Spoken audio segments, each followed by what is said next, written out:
सभी पत्रकार बंधुओं को नमस्कार। एक बहुत ही बड़ा आर्थिक भ्रष्टाचार का मामला हिंडनबर्ग की रिपोर्ट में इस साल जनवरी माह में सामने आया था और बहुत बड़ा घोटाला, दुनिया का एक बहुत बड़ा फाइनेंशियल फ्रॉड, एक आर्थिक भ्रष्टाचार जो अडानी की कंपनीज ने किया था। विदेश में बनी सेल कंपनीज के माध्यम से विदेश में बनी फर्जी कंपनियों के साथ मिली भगत करके जो एक बड़ा भ्रष्टाचार और घोटाला अडानी ने किया था, उसका खुलासा हिंडनबर्ग की रिपोर्ट में जनवरी माह में हुआ था। और आपको याद होगा, उसके बाद पार्लियामेंट में हम लोगों ने आवाज उठाई कि अडानी की जांच कराई जाए, उसकी कंपनियों की जांच कराई जाए। जिस तरीके से बाहर से लाखों करोड़ रुपए अडानी की कंपनी में लगाया गया है और मैनिपुलेट करके फर्जी तरीके से भारत में अडानी की कंपनियों के शेयर के दाम बढ़ाए गए, यानी कि शेयर का वास्तविक मूल्य उतना नहीं था, बावजूद इसके बाहर से पैसा लगा लगा कर उसके शेयर के दाम फर्जी तरीके से हिंदुस्तान में बढ़ाए गए। और वो जो दाम बढ़ाए गए, बढ़े हुए दामों पे जो शेयर यहां के लोगों ने खरीदा, यहां के इन्वेस्टर्स ने खरीदा, यहां के निवेशकों ने खरीदा, जब वो घोटाला खुला, वो शेयर धड़ाम हुआ, नीचे गिरा, तो उन सारे निवेशकों का पैसा डूब गया। यह पूरा मामला था, यह पूरा भ्रष्टाचार था। उसके बाद आपको मालूम है, सुप्रीम कोर्ट ने एक्सपर्ट की एक कमेटी का गठन किया। एक्सपर्ट्स की कमेटी को रिपोर्ट देने के लिए कहा। सेबी इस जांच में इन्वॉल्व हुई और उसके माध्यम से पूरा भ्रष्टाचार सामने लाने के लिए सुप्रीम कोर्ट ने कहा, माननीय सर्वोच्च न्यायालय ने कहा। लेकिन बड़े आश्चर्यजनक तरीके से जिस सेबी को आर्थिक भ्रष्टाचार की जांच करनी थी, मैं आपको पूरी जिम्मेदारी से कह रहा हूं, वो सेबी ये जानते हुए भी कि इसमें भ्रष्टाचार हुआ है, और ये बात मैं इसलिए कह रहा हूं जिसका प्रमाण अभी आगे दूंगा आपको, मैं इन्वर्टेड कामा में फिर से रिपीट कर रहा हूं, सेबी ये जानते हुए भी कि अडानी ने भ्रष्टाचार किया है, सुप्रीम कोर्ट के आंख में धूल झोंकने का काम कर रही है। सुप्रीम कोर्ट में सेबी ने जाके कहा कि जो एक्सपर्ट कमेटी है वो दीवार पे ठोकर मार रही है, और अगर हम इसकी जांच करते हैं तो ये जर्नी विदाउट डेस्टिनेशन होगी, कि ऐसी यात्रा जिसका कोई लक्ष्य की कोई दूरी तय नहीं है, जर्नी विदाउट डेस्टिनेशन। यह बात सेबी कहती है सुप्रीम कोर्ट में। सुप्रीम कोर्ट की आंख में धूल किसने और किसके कहने पर सेबी ने झोंका, क्यों गुमराह किया सर्वोच्च न्यायालय को, यह बहुत बड़ा मामला है। माननीय सर्वोच्च न्यायालय को इस बात को संज्ञान में लेना चाहिए। और इस बात का खुलासा किसने किया? कुछ खोजी पत्रकारिता से जुड़े हुए लोगों ने, जिनका नाम है organized crime and corruption reporting project, OCCRP। यह रिपोर्टर्स का एक ग्रुप है, खोजी पत्रकारों का एक समूह है, OCCRP, जिसने यह पूरी जानकारी इकट्ठा की कि विदेशों में कहां कहां पर फर्जी कंपनियां, कागजों में कंपनियां बनाकर अडानी की कंपनी में हजारों करोड़ रुपए लगाया गया, अडानी के कंपनी के शेयर के दाम बढ़ाए गए और भारत के लोगों को लूटा गया। और यह किसके साथ मिलकर किया गया? ये दो नाम है, एक है नासिर अली और दूसरा है चैंग चुंग लिंग, चाइना का व्यापारी, और नासिर अली यूएई का व्यापारी। और ये कंपनी कहां खोल रहे हैं? चाइना का व्यापारी चैंग चुंग ली, जिसका नाम अगस्ता वेस्टलैंड के मामले में भी सामने आया था, वो अपनी कंपनी, अपना व्यापार चाइना में नहीं कर रहा, वो अपनी कंपनी, अपना व्यापार हिंदुस्तान में नहीं कर रहा है, वो अपना व्यापार कर रहा है मॉरिशस में, जो टैक्स हेवन कंट्री है। वो अपना व्यापार कर रहा है बरमूडा में, वो अपना व्यापार कर रहा है यूएई में, जहां कागजात देने की जरूरत नहीं होती।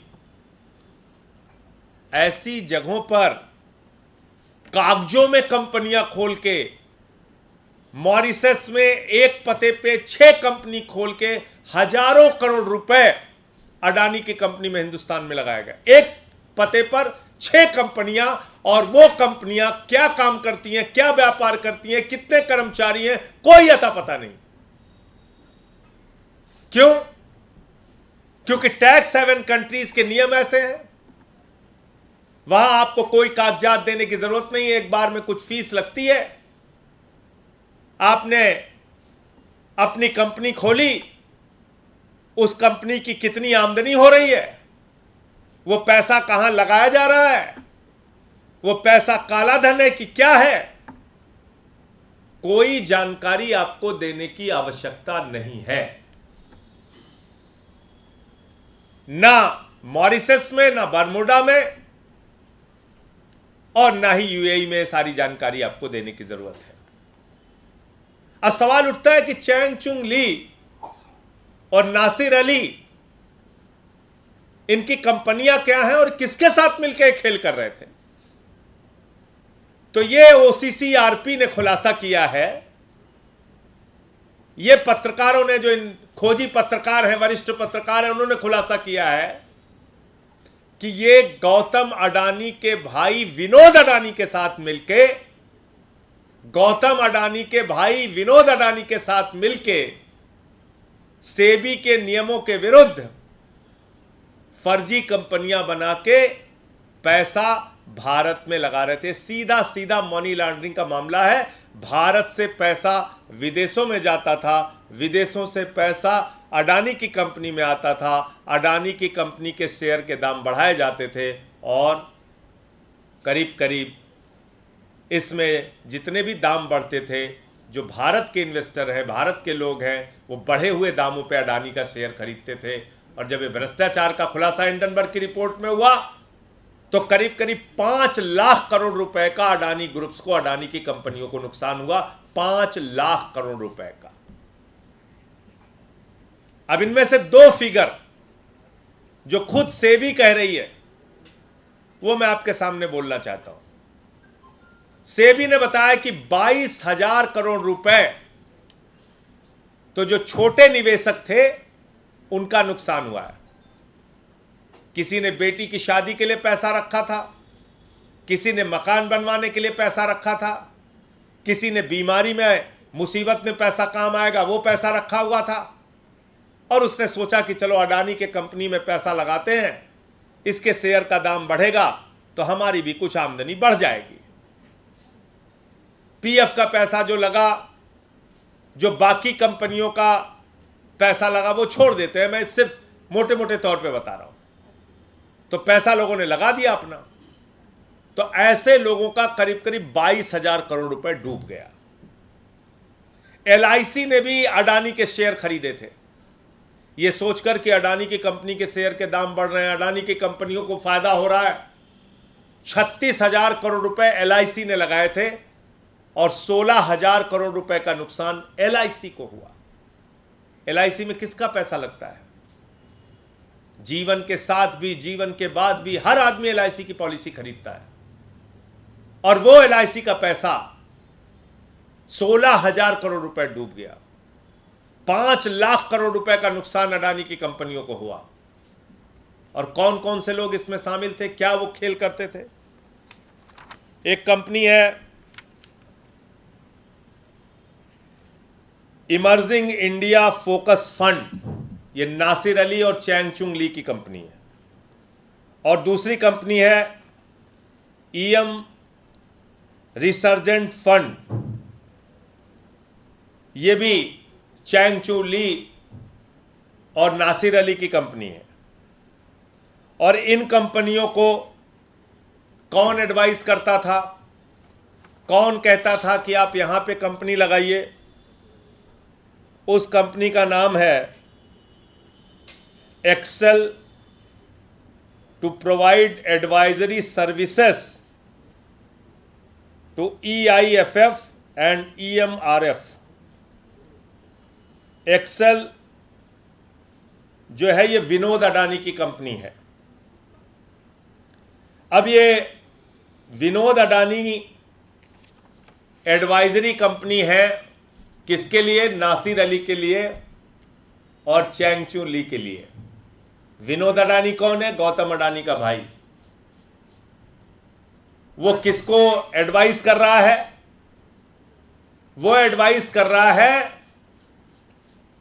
मॉरिशस में चैंग चुंग लिंग और नासिर अली की कंपनी को कि आप किस कंपनी में पैसा लगाओ। वो बारमूडा में एडवाइस कर रहा है, वो दूसरे UAE में एडवाइस कर रहा है कि आप यहां पे पैसा लगाओ। तो विनोद अडानी भारत से अपने भाई से पैसा मंगाता है, हजारों करोड़ रुपए। ये मनी लॉन्ड्रिंग का मामला, सीधे समझिए इसको। भारत से अपने भाई गौतम अडानी से पैसा मंगाता है और वो पैसा इन कंपनियों को देता है जो मॉरिशस और बर्मुडा में फर्जी कंपनियां बनी हैं, और इनसे कहता है, इनको एडवाइस करता है, इनकी एडवाइजरी कंपनी है वो, कि साहब ये पैसा आप हमारे भाई गौतम अडानी की कंपनी में हिंदुस्तान में लगा दो। ये सीधा मोटा मोटा खेल समझिए भ्रष्टाचार का। भारत से हजारों करोड़ रुपए विनोद अडानी के पास गया, विनोद अडानी ने वो पैसा इन कंपनियों को दिया। फर्जी कंपनियां, कागजों पे बनी कंपनियां, मॉरिशस में बनी कंपनियां, बर्मुडा में बनी कंपनियां, टैक्स हेवन कंट्रीज में बनी कंपनियां, उनको पैसा देता है और उनसे कहता है भारत में हमारे भाई गौतम अडानी की कंपनियों के शेयर खरीदो।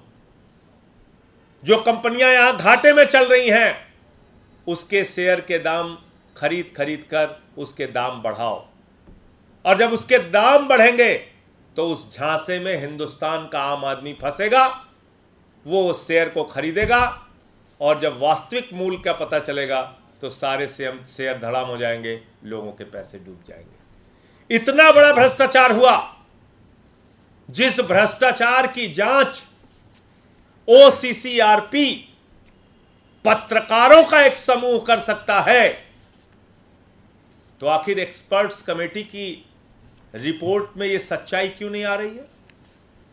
आखिर सेबी इन बातों की जांच क्यों नहीं कर सकता?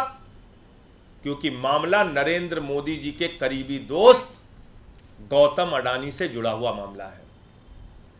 मैं माननीय सर्वोच्च न्यायालय से कहना चाहता हूं कि इस बात का, इस रिपोर्ट का आप संज्ञान कृपया करके ले, क्योंकि आपकी आंख में धूल झोंकने का काम सेबी कर रहा है, एक्सपर्ट्स की कमेटी कर रही है, और आपको सही जानकारी नहीं दी जा रही है। जो जानकारी इन पत्रकारों के समूह ने सामने की है उसका संज्ञान लेके अडानी के खिलाफ सख्त से सख्त कार्रवाई करनी चाहिए।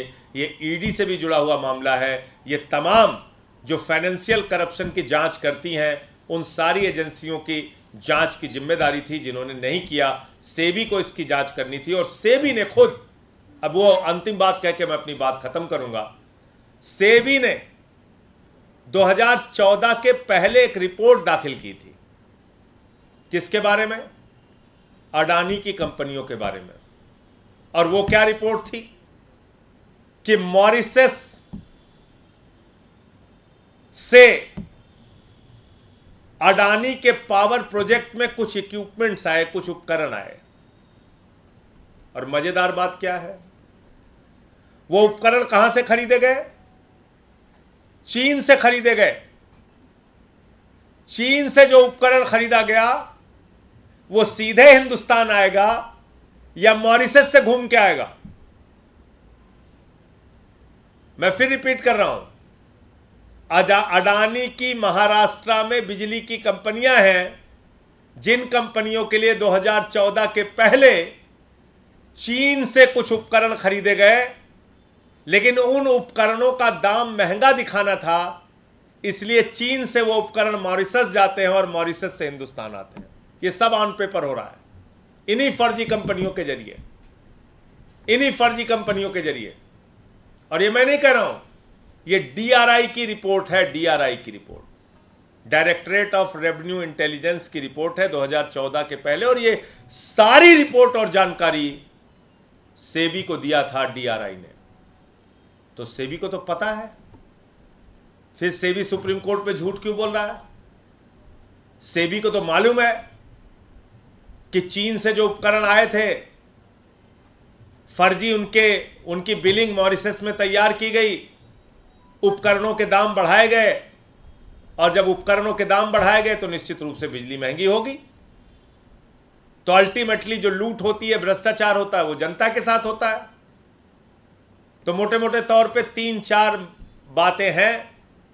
नंबर 1, गौतम अडानी के भाई विनोद अडानी ने चैंग चुंग लिंग और नासिर अली के साथ मिलकर यह सारा आर्थिक भ्रष्टाचार अडानी के लिए किया। इस बात का स्पष्ट खुलासा कागजों और प्रमाणों के साथ पत्रकारों के समूह की रिपोर्ट में सामने आया है। माननीय सर्वोच्च न्यायालय इस बात का संज्ञान ले। यह पैसा गौतम अडानी की कंपनी के माध्यम से विनोद अडानी के पास हजारों करोड़ रुपए, जो गौतम अडानी का भाई है उसके पास जाता है, वो इन फर्जी कंपनियों के माध्यम से, जो चैंग चुंग लिंग और नासिर अली की है, इन कंपनियों के माध्यम से भारत में अडानी की कंपनियों के शेयर के दाम मनगढ़ंत तरीके से बढ़ाता है और भारत की जनता को लूटता है। और इन सारे विषयों की जानकारी सेबी को 2014 के पहले से है, लेकिन पिछले 9 वर्षों में कोई कार्रवाई नहीं की गई, और हिंडनबर्ग की रिपोर्ट आने के बावजूद सुप्रीम कोर्ट की आंख में धूल झोंका जा रहा है।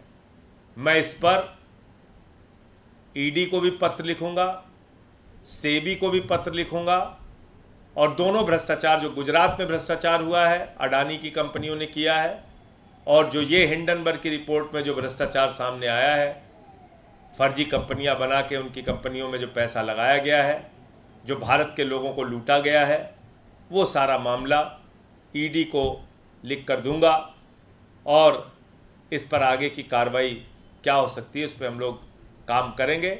लेकिन ये एक बहुत बड़े भ्रष्टाचार का मामला है, और इसमें कुछ और बातें हमारी जो स्पोक्स पर्सन है रीना जी, वो आपको शेयर करेंगे।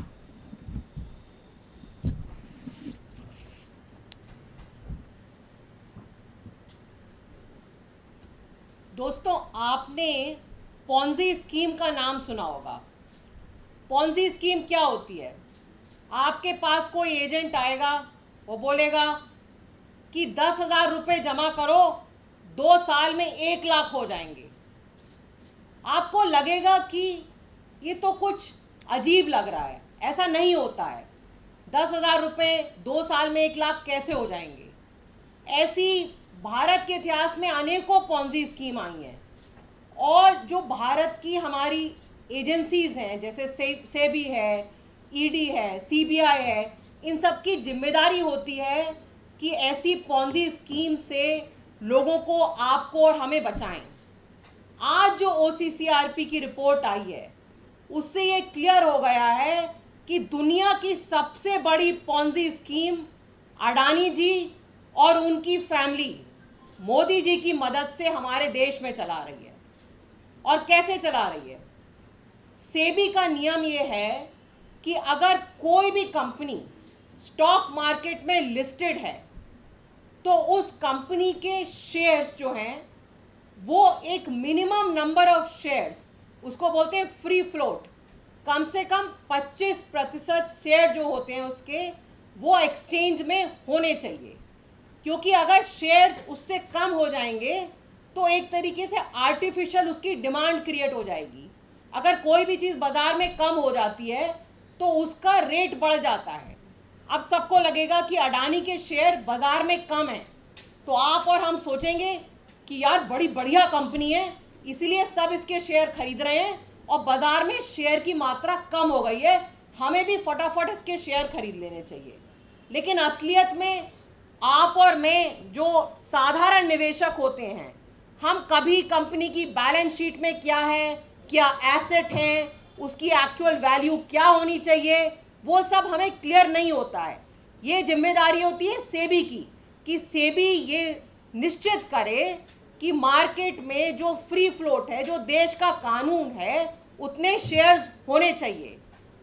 अभी माननीय सांसद जी ने आपको समझाया कि किस तरह से विदेशों से कुछ फंड्स जो थे अडानी कंपनी के ही शेयर्स खरीदे जा रहे थे, और वो फंड्स जो थे वो अडानी फैमिली के इंस्ट्रक्शंस पे ही उन शेयर्स को खरीद रहे थे। सेबी के पास ये सारी जानकारियां 2024 से थी, 14 से 2014 से पहले सेबी को 850 कंप्लेंट मिली थी कि अडानी ग्रुप ऑफ कंपनीज में स्टॉक प्राइस का मैनिपुलेशन हो रहा है, लेकिन सेबी ने इस पे कोई एक्शन नहीं लिया और आधी से ज़्यादा वो कंप्लेंट्स क्लोज कर दी। और सुप्रीम कोर्ट में भी बोला कि we are hitting a wall, this is a journey without destination. अब जर्नी विदाउट डेस्टिनेशन तो होगी, क्योंकि उसकी डेस्टिनेशन तक आप जाएंगे तो वहाँ पे आपको अडानी जी दिखाई देंगे, तो उन्होंने वो जर्नी लेने का ही हिम्मत नहीं करी, पहले ही उस जर्नी को ख़त्म कर दिया। इससे क्या हुआ, जो छोटे छोटे निवेशक छोटे छोटे शहरों में जिन्होंने अपने पेंशन का पैसा म्यूचुअल फंड में लगाया, प्रोविडेंट फंड का पैसा लगाया, उन सब का पैसा डूबा। 6 महीने पहले ये कांड हुआ, और जब सुप्रीम कोर्ट ने कमेटी बनाई, वो कमेटी ने भी यही एंड में निष्कर्ष निकाला कि हमें कुछ मिल ही नहीं रहा है, और ये पत्रकारों के समूह ने वो सब आपके सामने जाहिर कर दिया। एक और इसमें इंटरेस्टिंग बात जो है वो ये है कि जो अडानी जी हैं उनके समधी भी सेबी की एक कमेटी में हैं। तो क्या ये कारण हो सकता है कि जब मेरा समधी सेबी की कमेटी में है तो सेबी से हम कैसे एक्सपेक्ट कर सकते हैं कि वो निष्पक्ष जांच करे? तो ये सीधे सीधे इसमें एसएफआईओ, ईडी, सीबीआई सबका केस बनता है, लेकिन ये सारी की सारी एजेंसीज हमारे मंत्री मनीष सिसोदिया जी, जिनके खिलाफ एक पैसा नहीं मिला, कोई मनी ट्रेल नहीं मिली, यहाँ पे पत्रकारों ने क्लियरली एस्टैब्लिश किया है कि देश का पैसा राउंड ट्रिपिंग करके वापस देश में आ रहा है, स्टॉक मार्केट में लग रहा है, किसी के खिलाफ कोई एक्शन नहीं हो रहा है। ये सारे एक्शन वहां हो रहे हैं जहां पे कि कोई सबूत नहीं है, कोई मनी ट्रेल नहीं है, कोई क्विड प्रो क्वो नहीं है, कुछ भी नहीं है। वहीं दूसरी तरफ इस इन्वेस्टिगेशन से क्लियर हो गया है कि किस तरह पूरा Adani enterprise, Adani conglomerate, Adani family इसमें इन्वॉल्व है, उनके खिलाफ कोई इन्वेस्टिगेशन नहीं हो रहा है।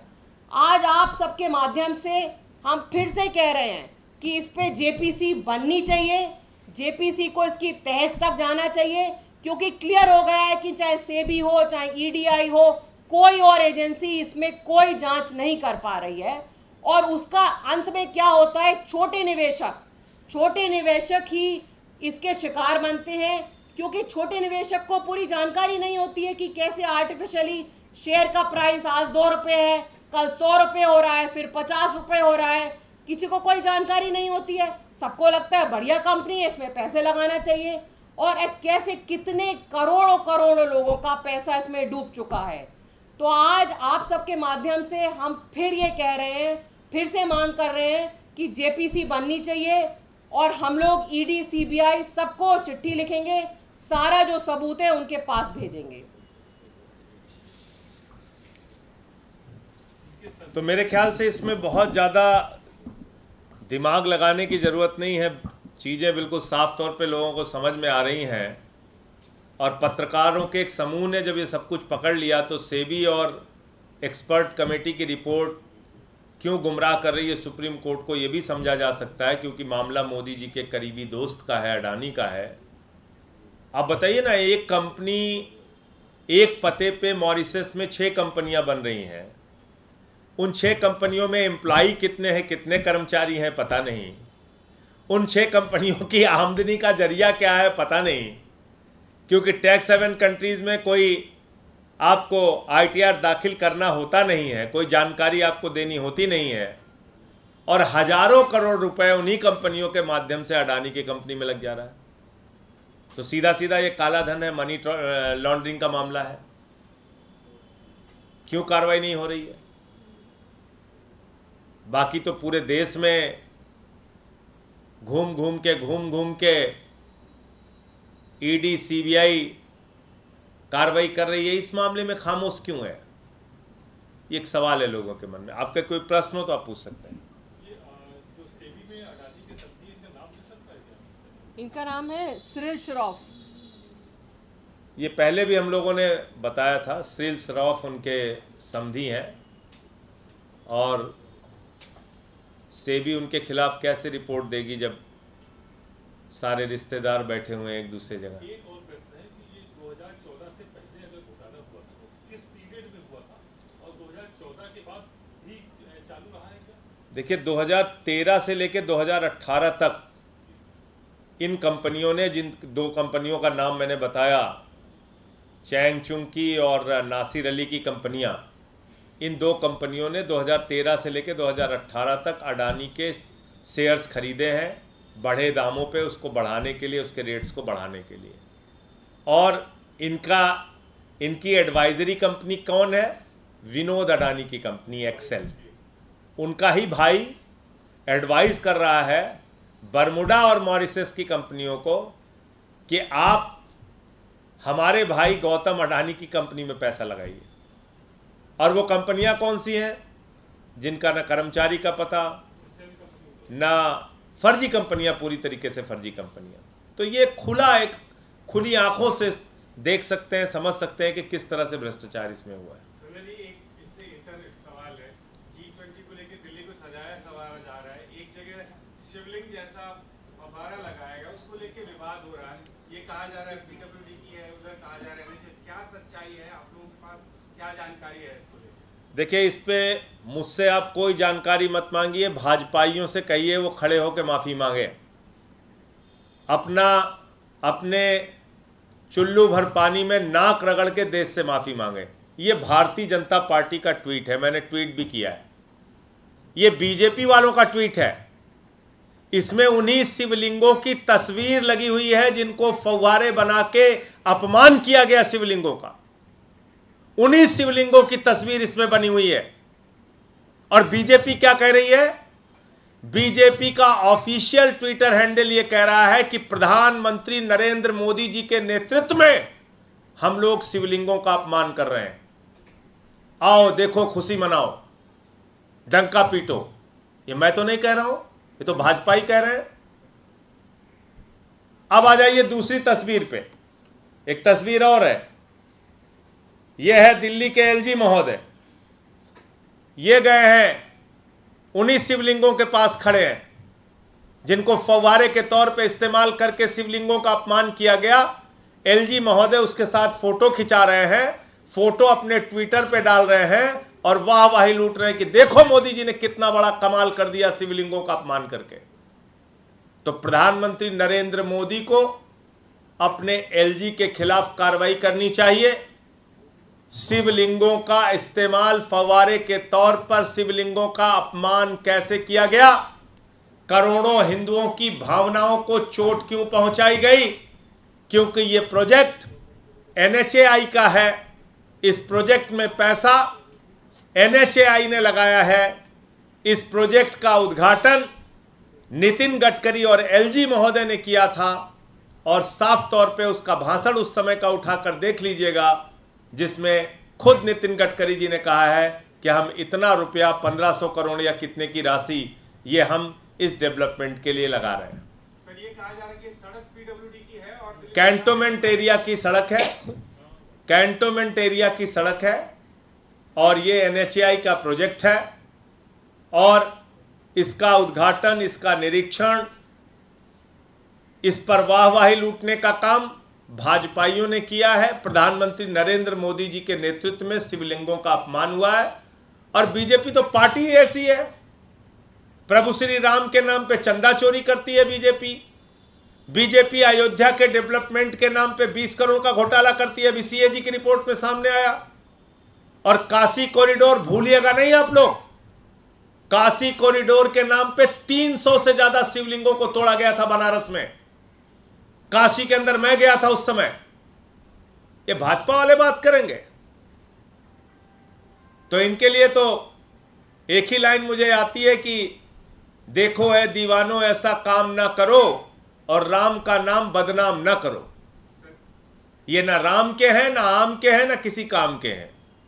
झूठ बोल रहे हैं। बताइए आप, खुद ही तुमने पूरे देश को बताया कि मोदी जी के नेतृत्व में हम लोग शिवलिंगों का अपमान कर रहे हैं।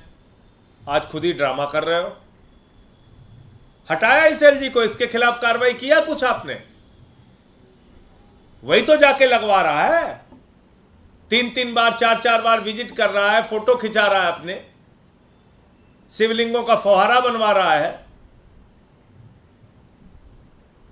पीडब्ल्यूडी ने जो दिल्ली में G20 के लिए काम किए हैं उसके लिस्ट में इस स्पॉट का भी नाम है। तो वो नाम कैसे है?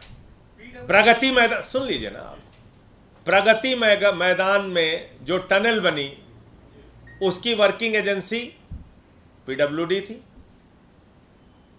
उसमें हमारा क्या इन्वॉल्वमेंट है? आपने हमको कहीं इन्वॉल्व किया नहीं। एनएचएआई ने पैसा दिया, वर्किंग एजेंसी के तौर पे पीडब्ल्यूडी को इन्वॉल्व किया, उसका क्रेडिट, उसकी मॉनिटरिंग, उसकी देखरेख, उसमें क्या लगना है, कौन सा पत्थर लगना है, नहीं लगना है, वो लाट साहब को दे दिया, एलजी साहब को। बताइए आप। तो हमारे यहां अवधि में कहावत है कि बिना गुनाहम चार गोदाहम। हमारे यहां अवधि में कहा जाता है कि बिना गुनाहम चार गोदाहम। तो बिना कोई गलती किए हम ही लोगों को बस मारे रहो, जितना पीट सकते हो पीटे रहो, जुट जाओ सुबह से। तो यह है पूरी हकीकत।